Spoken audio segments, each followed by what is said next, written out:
Hi everyone. There is a lot happening in the markets and within our portfolios. But today, I'll focus on a few key areas where we're finding interesting opportunities. The US has been a standout performer globally, with its economy showing remarkable resilience, defying widespread recession fears and continuing to grow. In contrast, other regions, such as the UK, have faced slower growth and more persistent challenges, making the US a key area of focus for us. The better economic momentum and higher wages has meant while inflation has come under control, progress has slowed and remains sticky. This has led to a softening of rate cut expectations. At the start of 2024, the market anticipated 6 rate cuts, but we ended the year with just 2. Despite this, the strong economy and the fact that central banks finally began cutting rates after 2 years of the most aggressive hikes in decades brought some optimism. This helped drive the S&P 500, which tracks the largest companies in the US, to another incredible year, with continuous headlines of all-time highs. But of course, AI was a major driver. Much of the excitement came from just 7 names, the Magnificent 7 tech stocks. With the sorts of valuations that have been pushed, these companies still need to beat market expectations and grow at the heady rates that have been. But is that actually possible?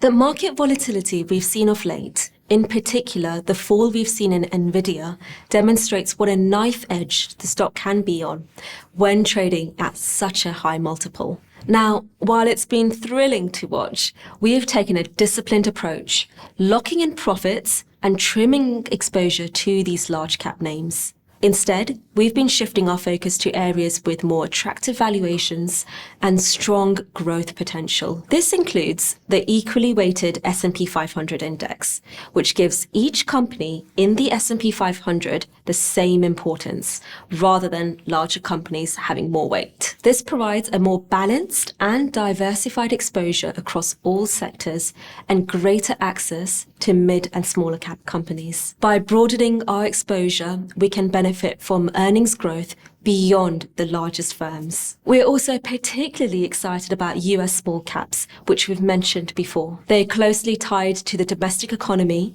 consumer confidence is high, and they continue to look strong. And of course, we can't ignore Trump. While he's created plenty of noise, his core agenda is clear: a pro-business focus. Tax cuts, deregulation, and protective tariffs are expected to give domestic-focused businesses a meaningful boost, reinforcing our positive outlook on small caps. To sum up, we remain cautiously optimistic about equities. We're seeing opportunities as profit growth spreads beyond just a few big companies to a wider range of industries that can benefit from the strong US economy and healthy consumer spending.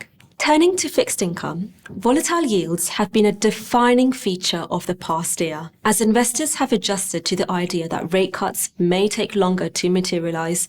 Yields have risen, and now the potential impact of Trump's tariffs and fiscal stimulus is further pushing yields higher, putting pressure on bond prices. Remember, as yields rise, bond prices fall because future cash flows are discounted at a higher rate. And we've taken advantage of this dynamic, steadily increasing our exposure to bonds over the past year at these attractive valuations. Now, not only do these bonds offer attractive income, but they also stand to gain from capital appreciation as central banks lower rates, unlike cash where rates fall and all you're getting is a lower income. Within fixed income, we've also been selective.